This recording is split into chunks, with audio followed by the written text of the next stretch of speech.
Inasmuch as many have undertaken to compile a narrative of the things that have been accomplished among us, just as those who from the beginning were eyewitnesses and ministers of the word have delivered them to us, it seemed good to me also, having followed all things closely for some time past, to write an orderly account for you, most excellent Theophilus, that you may have certainty concerning the things you have been taught.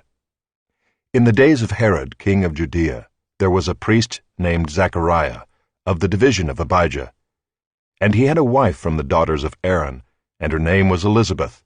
And they were both righteous before God, walking blamelessly in all the commandments and statutes of the Lord.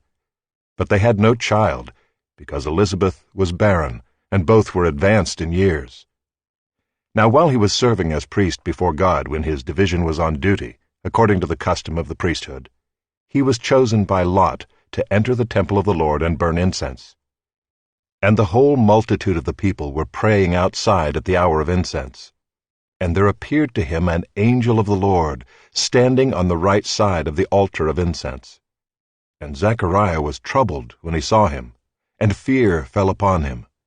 But the angel said to him, "Do not be afraid, Zechariah, for your prayer has been heard, and your wife Elizabeth will bear you a son, and you shall call his name John. And you will have joy and gladness, and many will rejoice at his birth, for he will be great before the Lord. And he must not drink wine or strong drink, and he will be filled with the Holy Spirit, even from his mother's womb.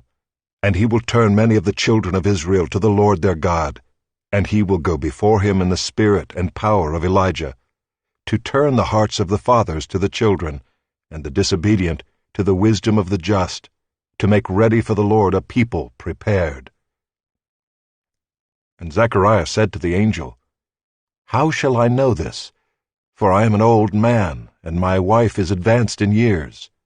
And the angel answered him, "I am Gabriel. I stand in the presence of God, and I was sent to speak to you and to bring you this good news.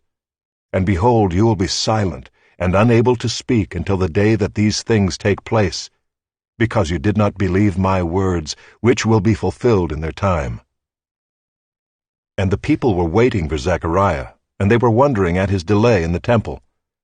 And when he came out, he was unable to speak to them, and they realized that he had seen a vision in the temple. And he kept making signs to them and remained mute. And when his time of service was ended, he went to his home. After these days his wife Elizabeth conceived, and for 5 months she kept herself hidden, saying, "Thus the Lord has done for me in the days when he looked on me, to take away my reproach among people."